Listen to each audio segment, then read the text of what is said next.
C'est le 5e jour du procès de Didi. Lors du 4e jour du procès, Cassie Ventura, ex-compagne de Didi et témoin principal, a livré un témoignage bouleversant. Elle a décrit une relation marquée par la peur, le contrôle total et des abus répétés.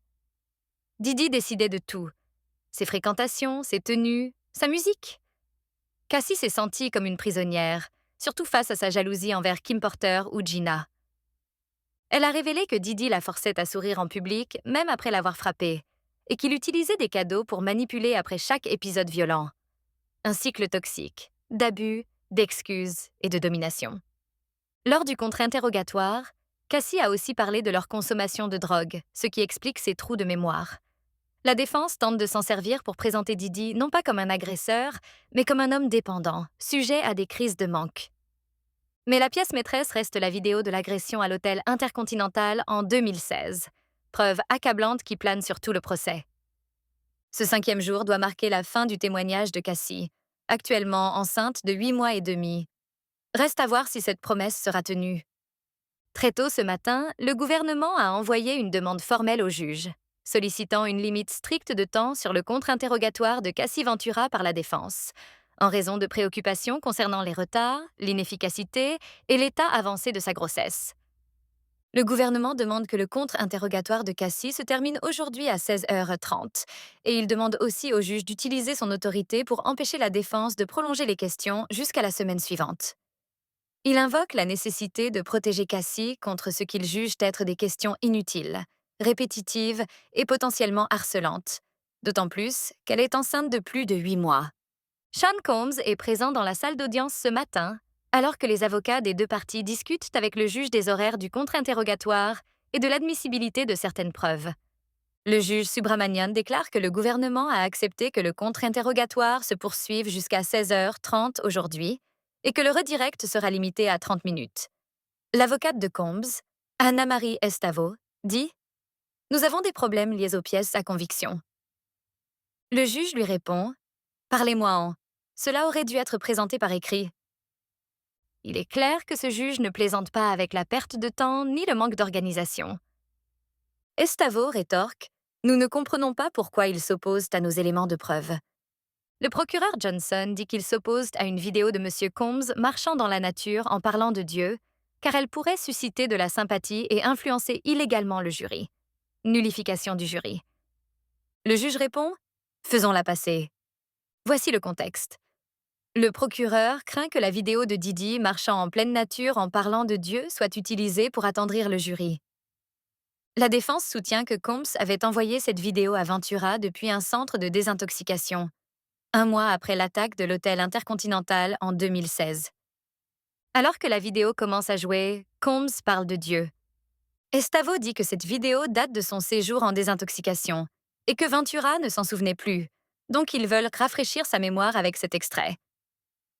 Le procureur Johnson insiste. Cela ne peut pas être montré devant le jury. Estavo répond « Nous avons des écouteurs. » Après quelques échanges, la défense promet au juge qu'ils ne tenteront pas d'introduire la vidéo comme preuve, mais seulement de la montrer à Ventura au casque, sans que le jury n'entende.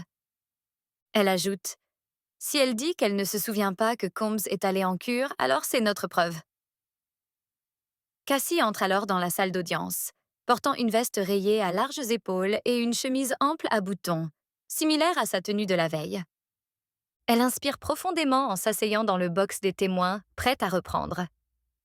L'avocate Estavo reprend exactement là où elle s'était arrêtée jeudi. Elle aborde l'état d'esprit de Sean Combs au moment de l'incident de l'hôtel Intercontinental en 2016, où il avait été filmé en train d'agresser Cassie Ventura dans un couloir. Estavo. Vous pensez que M. Combs était en blackout ce soir-là? Cassie. Je pense qu'il était intoxiqué. Estavo. Mais vous avez utilisé le terme blackout. Cassie. Chacun a sa propre définition, mais oui. Elle avait écrit « Quand tu es défoncé de la mauvaise façon », elle fait référence à la drogue et à l'alcool. Dans un message, Combs lui écrit « Je suis tellement excitée par toi ». Cassie répond « Pourquoi? Qu'est-ce qui te fait ressentir ça ?» À la barre, elle reconnaît que c'était étrange, vu ce qui s'était passé auparavant. Estavo.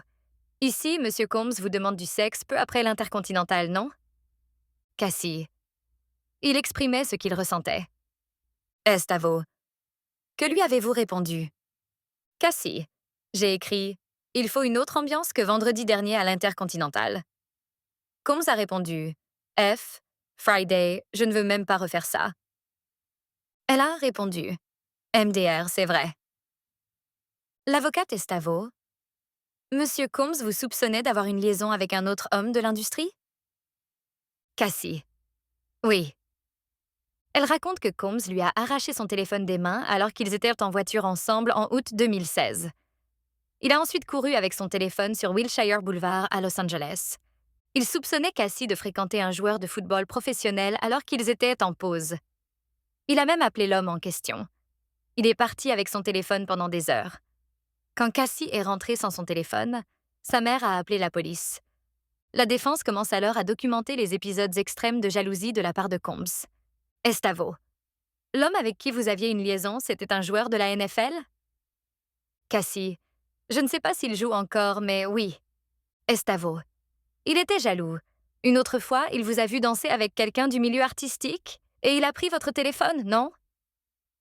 Cassie. Je ne m'en souviens pas. Estavo. C'était avec Chris Brown. Cassie. Je ne dansais pas avec lui. Estavo montre une capture d'écran de 2013. Oh, maintenant je vois. Estavo. Qu'est-ce que Monsieur Combs a pris d'autre? Cassie. Ma voiture, mon passeport, quand il était en colère. Estavo. Revenons à sa cure de désintoxication. Vous vous en souvenez? Cassie. Vaguement. Estavo. Pourquoi êtes-vous allé à Sedona? Cassie. Pour m'éloigner de la drogue. Estavo change de sujet. Monsieur Combs vous a dit d'aller chercher une vidéo dont vous aviez entendu parler. Qu'avez-vous écrit? Cassie. Tu continues à me rabaisser. Estavo fait jouer un enregistrement audio. Cassie dit dans l'audio « Si tu as vu une vidéo de quelqu'un en train de me baiser, c'était qui? Tu l'as vu? Pourquoi tu ne me l'as pas montré? » Combs répond « Parce que je ne suis pas un mec irrespectueux, frère. » Cassie, si tu ne me la montres pas, je vais te tuer, te découper. L'audio continue. Je vais te putain de tuer. Je n'ai jamais tué personne, mais je vais te démonter. Il n'y aura pas de sang sur mes mains. Quelqu'un d'autre le fera. Je ne plaisante pas avec toi. Dis-moi, Sujit. À la barre, Cassie semble choquée, et peut-être même un peu amusée, par son agressivité dans l'enregistrement. La défense semble vouloir démontrer que Cassie et Combs étaient unis dans leur volonté de garder ses vidéos sexuelles privées, contrairement au témoignage de Cassie qui affirmait que Combs utilisait ses vidéos pour la faire chanter. Estavo rappelle un ancien point. Dans une précédente vidéo, DJ Wookid aurait dit à un certain homme qu'il avait vu une sextape de Cassie. L'audio diffusé est justement Cassie qui parle à cet homme. Estavo. C'est vous dans cet enregistrement? Cassie. Oui. Estavo. Monsieur Combs a-t-il exprimé de l'inquiétude à l'idée que ces vidéos soient rendues publiques? Cassie. Oui. Estavo. Vous pensiez que l'escorte Jonathan avait enregistré cette vidéo? Cassie. Oui. Estavo. Monsieur Combs a-t-il dépensé beaucoup d'argent pour s'assurer que la vidéo ne fuite pas? Cassie. Je ne sais pas. Estavo. Vous avez eu une conversation transcrite avec Jonathan Audi? Cassie. Je ne suis pas sûre. Il était instable. Je ne lui faisais pas confiance. Beaucoup connaissent Jonathan Audi, mais au cas où tu ne le connaîtrais pas, c'est un escort masculin qui a donné plusieurs interviews en 2018 dans lesquelles il a fait des accusations choquantes concernant Cassie et Didi. Selon lui, les faits remontent à 2014. Il affirme avoir été appelé dans la chambre d'hôtel de Cassie et Didi pour danser pour eux, déguisé en policier. Il s'est déshabillé, puis on lui aurait offert plus d'argent pour avoir des rapports sexuels avec Cassie. Selon son témoignage, tout a dégénéré. Il dit que Cassie a perdu connaissance et que, par peur qu'elle ne se réveille pas, il a sorti une mini-caméra cachée pour se protéger légalement en cas de décès. Ce qu'il dit ensuite est très troublant. Voici ce qu'il a déclaré. « J'ai eu des relations sexuelles avec Cassie et Sean. En gros, ils se masturbaient et me disaient quoi faire avec Cassie. J'ai eu environ 15 rencontres avec eux. Pendant ces moments, il parlait au téléphone ou à la télé avec d'autres gens. Je me sentais comme un esclave sexuel. J'aimais bien Cassie. Je pense que c'est quelqu'un de bien. Je soupçonnais qu'elle vivait quelque chose de grave, mais je n'étais pas sûre. Quand j'ai vu qu'il l'a frappée à l'hôtel, ça m'a confirmé la nature du personnage. Il poursuit. Je suis un modèle. Ils m'ont appelé pour un show. Une fois sur place, les choses ont pris une autre tournure. On m'a offert de l'argent pour faire des actes sexuels. Je me suis déguisée en policier, j'ai baissé la lumière, il y avait des bougies, et Didi s'asseyait sur le canapé à regarder en se masturbant. Il me disait ce qu'il voulait que je fasse. Masser, frotter de l'huile pour bébé, faire l'amour à Cassie. Est-ce que tu as couché avec Cassie? Environ 15 fois. Combien tu étais payé? Environ 800 $ à chaque fois, parfois 2 fois par jour. Pourquoi avoir filmé? Parce qu'après qu'elle se soit évanouie, j'ai eu peur. Si elle mourait, je voulais une preuve que je ne l'avais pas tuée. J'ai utilisé une clé USB vidéo cachée que j'ai posée dans un verre d'eau sur la table du salon de la chambre d'hôtel. Je les ai filmés. Sur la vidéo, elle me menaçait, mais il lui dictait ce qu'elle devait dire. Ils se disputaient. Je savais qu'ils étaient paranoïaques. J'ai envoyé un texto à Didi disant « Si quelque chose m'arrive, j'ai des preuves ». Il évoque aussi un moment très étrange. Lors du règlement, il portait un t-shirt avec 2 hommes cagoulés faisant un geste d'arme. Noir, encadré en rouge. C'est sa façon de communiquer des menaces implicites. Audi affirme avoir été payé 5 millions de dollars par Didi pour que cette affaire soit étouffée. Retour à la salle d'audience. Estavo. Que vous a dit M. Combs quand vous lui avez dit que vous pensiez que Jonathan Audi enregistrait? Cassie. Il a dit qu'il s'en occuperait. Estavo. Êtes-vous au courant qu'un escorte a laissé des commentaires sur l'Instagram de M. Combs? Cassie. Non. Estavo. Prenez-vous actuellement du Suboxone ou un traitement similaire? Cassie. Oui. Le Suboxone est utilisé pour traiter la dépendance aux opioïdes. Le procureur? Objection. Le juge? Rejeté. Estavo. Vous avez écrit un livre en cure de désintoxication? Le procureur? Objection. Le juge? Sidebar.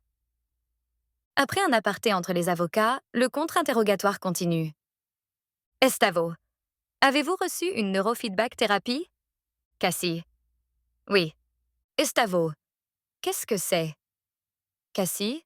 On vous connecte à un appareil qui analyse vos réactions pour traiter les traumatismes? Estavo. Vous avez aussi fait de l'EMDR? Cassie. Oui. Estavo. Cela vous a-t-il aidé avec votre syndrome de stress post-traumatique? PTSD? Cassie. Oui. Estavo. Vous aviez 22 ans. Vous étiez encore en développement physique, non? Cassie. Je ne dirais pas ça. Estavo.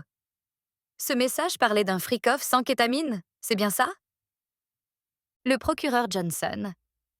Puis-je m'entretenir avec le juge? Le juge. Non, mais on va faire une pause. Le jury est temporairement sorti de la salle. Le juge annonce: la liste des témoins doit être remise dimanche à 17 h. Ces documents seront déposés officiellement au dossier. Il ajoute: pour les longs textos, utilisez des classeurs pour gagner du temps. Puis, il déclare une vraie pause. Durant cette pause de 10 minutes, l'audience a connu plusieurs interruptions. La défense peine à s'organiser, hésite sur les messages à montrer, saute dans le temps et retire parfois des preuves sans poser de questions. Le juge dit: nous n'allons pas continuer comme ça. Retour en salle. Le jury revient. Estavo dit: Monsieur Combs a écrit: tu es tellement prévisible. Cassie. J'avais prévu de lui dire que je ne voulais plus faire de freak-off, mais je ne l'ai pas dit. La défense montre des messages d'avril 2010 entre Cassie et Didi à propos des freak-off. Ces messages avaient déjà été évoqués lors de l'interrogatoire principal.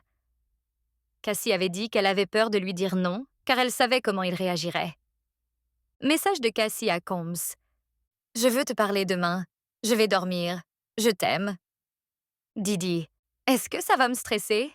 C'est à propos des freak-off? Cassie. Ce n'est pas grave, ça peut attendre. Didi. Tu ne veux plus le faire? Cassie. Je le sais déjà. Didi.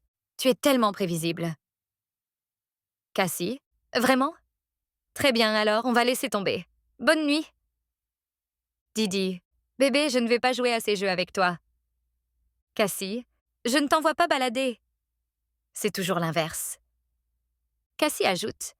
Je n'ai jamais dit que je ne voulais plus le faire. Puis elle suggère un plan à trois avec une fille. Combs répond. Qu'est-ce qui te donne envie de ça? Il ne s'attarde pas sur l'échange. Estavo. Vous avez trouvé une photo de Combs avec Gina pendant que vous étiez chez vos parents dans le Connecticut? Cassie. Oui. Estavo. Vous avez décidé de le quitter? Cassie. Il ne m'a pas menacé mais a proposé une thérapie de couple. Août 2018. Cassie parle de conversation de clôture. Combs l'invite à Burning Man, comme il l'avait déjà fait dans le passé. Dans un texto, il écrit « Est-ce que je peux avoir une chance de me rattraper?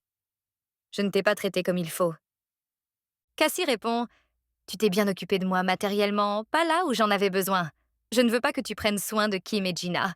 Je veux que tu me mettes en priorité. » Autre message de Cassie. « Tu m'as menti. Elle n'est jamais partie. C'était le coup de grâce. » Elle, c'est Gina. Dans sa plainte civile, Cassie affirme que Combs l'a violée en septembre 2018 après un dîner à Malibu. La défense tente de montrer des incohérences dans ses déclarations. Estavo. Vous avez rencontré le gouvernement le 30 novembre 2023? Cassie. Oui, mais peut-être pas à cette date précise. Lors de cette rencontre, Cassie dit que l'agression a eu lieu après le retour de Combs de Burning Man, où il agissait étrangement.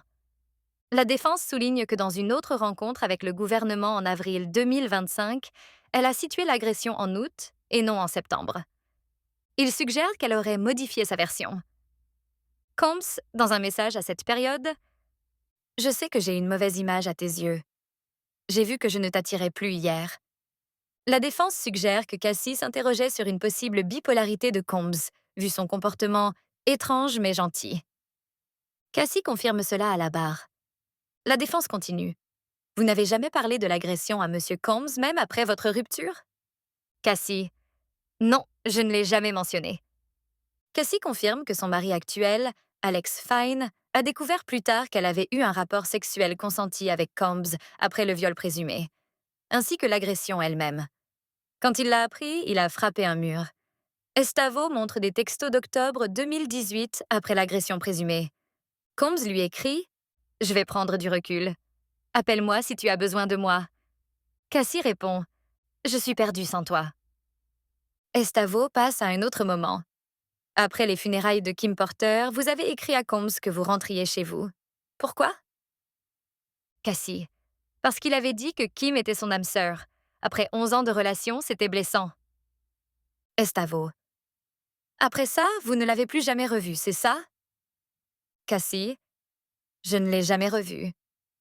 Je ne dirais pas qu'il m'a laissé partir, mais oui, c'était la fin. Estavo. Vous vous êtes marié avec l'amour de votre vie? Le juge intervient. Pause déjeuner. Retour à 13h10. Retour de pause. Le juge.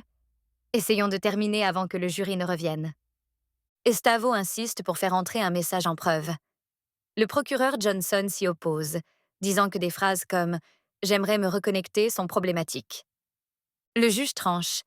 Certaines parties sont admissibles si elles sont expurgées. Il ordonne de retirer le paragraphe 5 qui contient « J'ai remis ma vie en ordre ». Estavo. Je vais le faire tout de suite. La défense annonce qu'elle va probablement finir le contre-interrogatoire avant la prochaine pause. L'avocat Agnipolo demande 1 minute avec l'accusation. Le juge, rappelez le jury. Cassie revient à la barre. La défense. Vous avez dit que même après votre rupture en 2018, Combs vous contactait encore? Cassie. Oui. Le jury voit alors des textos affectueux envoyés par Combs au fil des 6 années suivantes. Il l'a félicitée pour sa grossesse. Il lui a dit qu'il avait rêvé d'elle.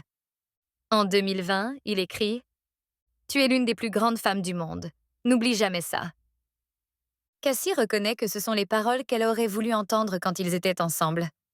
Elle se souvient, il a écrit « Tu as toujours été ma ride or die. » J'ai trouvé ça gentil. Estavo.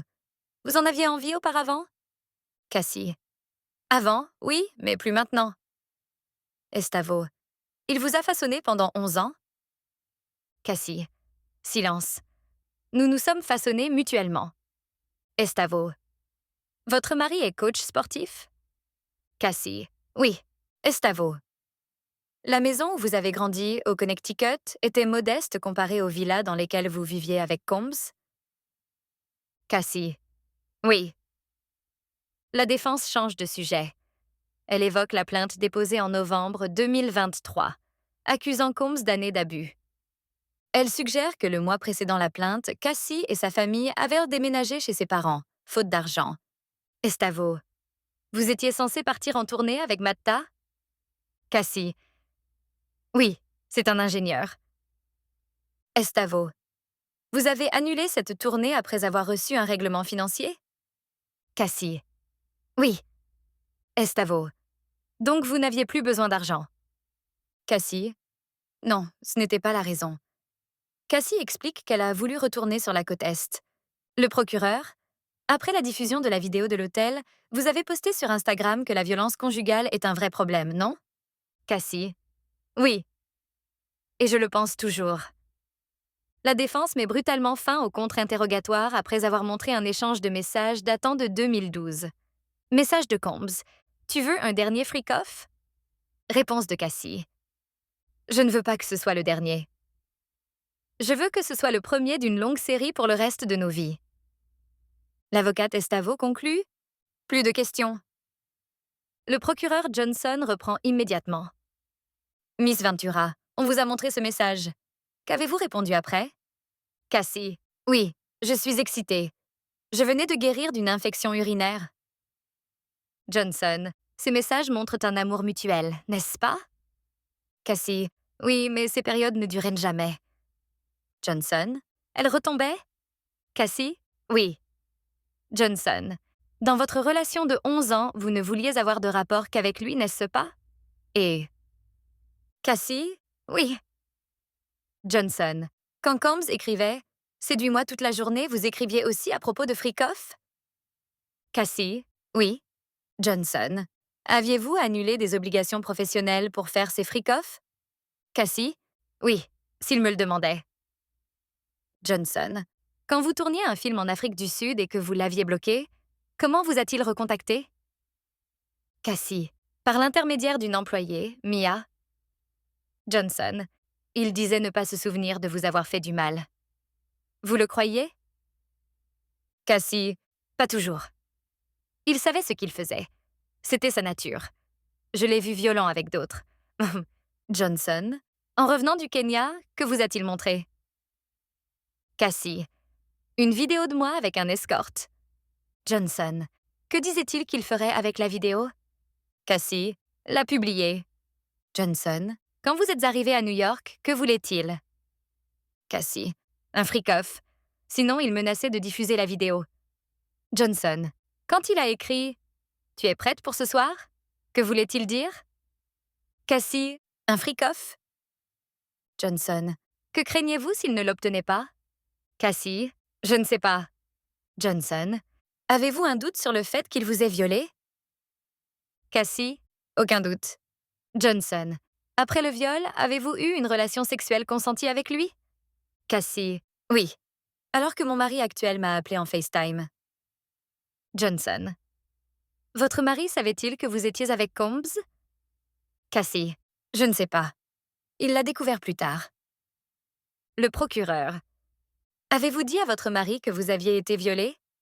Cassie. Pas ce soir-là. Johnson.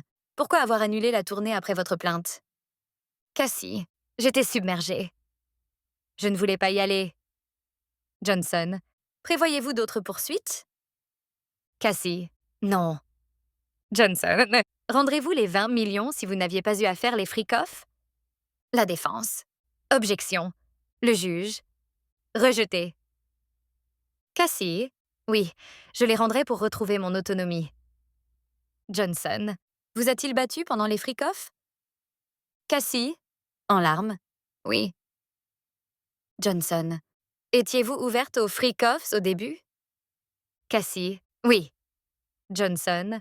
Lui avez-vous dit que vous ne vouliez plus en faire? Cassie. Oui, plus d'une fois. Johnson. Pourquoi avoir eu peur de dire non? Cassie. Par crainte pour ma sécurité, ma carrière, mon amour pour lui. Johnson. Plus de questions. Le juge. Madame Estavo, vous saviez que Monsieur Combs avait cette préférence sexuelle, n'est-ce pas? Cassie. J'ai compris que c'était lié au fait d'être sa petite amie. Le juge demande. Les appareils utilisés lors des freak-offs étaient-ils toujours en votre possession? Cassie. Oui, j'avais gardé mes anciens téléphones. Estavo. Les vidéos des freak-offs de 2012 à 2014 étaient-elles sur ces appareils? Cassie. Je ne sais pas de quelle année elles datent. La défense. Vous pouviez aller au Met Gala à son bras, n'est-ce pas? Cassie. Oui. Estavo. Être sa petite amie vous donnait un accès au producteur, non? Cassie. Oui. Estavo. Outre Kid Cudi, quels artistes? Et Cassie. Nicki Minaj, Lil Wayne, Rick Ross, Pusha T, j'en oublie. Estavo.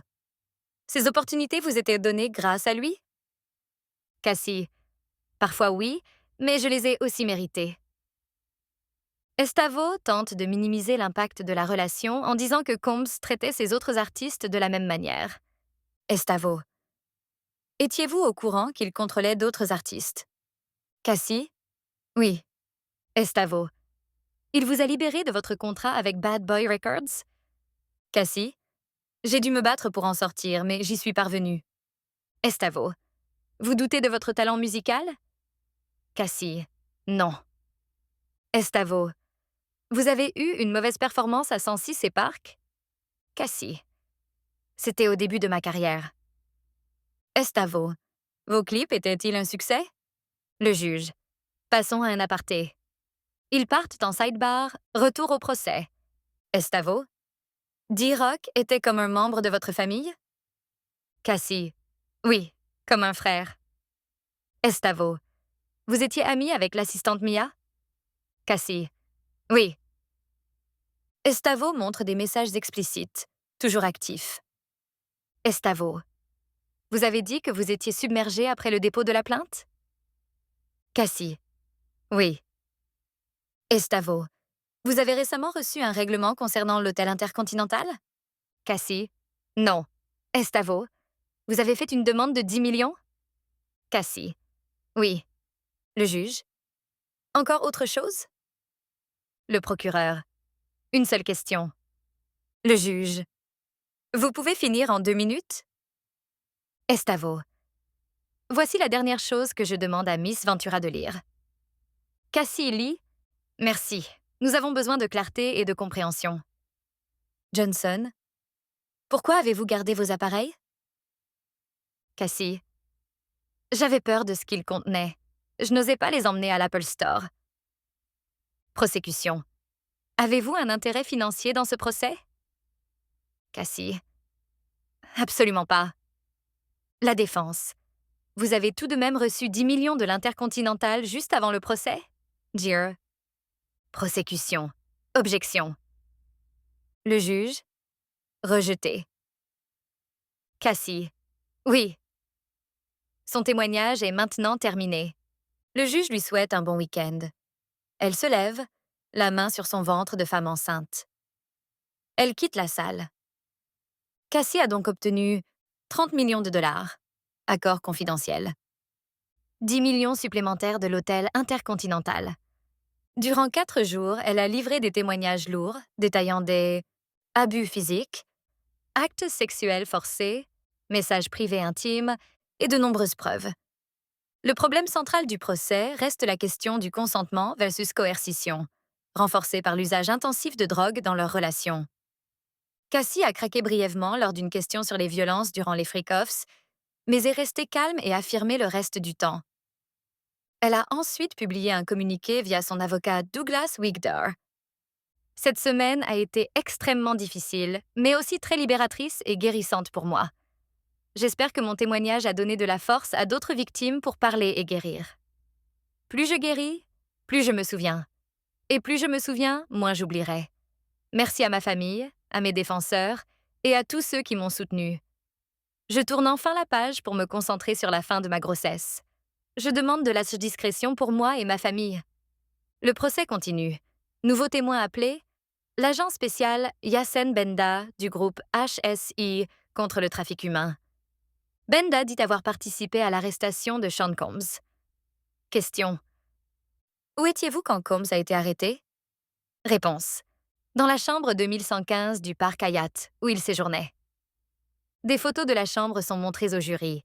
Agent Benda dit avoir pris des photos, rempli des fiches de preuves, formulaire 6051. Dans le placard, ils ont trouvé des sacs plastiques pleins de flacons de baby oil, Johnson Johnson, des tubes d'Astroglide. Dans la salle de bain, plusieurs bouteilles d'huile pour bébé. Dans le sac 55 de la chambre, des médicaments au nom de Frank Black, pseudo de Didi, des sachets de poudre rose. Les tests douaniers ont révélé que la poudre contenait de la kétamine et de la MDMA. Donc, Didi gardait de la kétamine dans sa chambre d'hôtel pendant qu'il attendait d'être arrêté par le FBI. Remarque, The Notorious B.I.G. se faisait appeler Frank White. Didi se fait appeler Frank Black. Autres objets trouvés. Des lumières d'ambiance. Mood lighting. Une sacoche noire contenant 9 000 $ en cash. L'agent sort l'argent et le montre au jury. Le juge. Y a-t-il un contre-interrogatoire? Avocat Tiny Geros. Avez-vous trouvé des affaires de femmes dans la chambre? Benda? Oui. Le juge. Le gouvernement peut appeler son prochain témoin. Prochaine personne appelée, Don Rachard. Je m'appelle Don Rachard. Je suis de la Nouvelle-Orléans. De 2004 à 2011, j'ai travaillé pour Puff, Sean Combs. Elle identifie Cassie sur une photo. Elle raconte une scène violente en 2009. Il l'a frappée. Il lui a donné des coups de pied. Je l'ai vue se mettre en position fétale. Elle décrit Didi en train de crier après elle pour des œufs. Prendre une poêle pour la frapper. La traîner au sol, casser du verre. Elle dit avoir eu peur pour elle-même aussi. Le lendemain, il disait que c'était une scène de passion et que ça irait mieux si on n'en parlait pas. Il disait aussi que des gens pouvaient disparaître. Le juge. Objection, sidebar. Puis, le jury est libéré pour le week-end. Allez voir un match Mets contre Yankees ou les Knicks à lundi. Et voilà, c'est tout pour aujourd'hui, les amis. Laissez un commentaire. Dites-moi ce que vous pensez de tout ce qui a été déclaré à la barre aujourd'hui. On en discute ensemble, juste en bas. Merci d'avoir regardé, mais avant de partir, cliquez sur le bouton s'abonner, le j'aime et la cloche pour ne rien rater de mes prochains épisodes.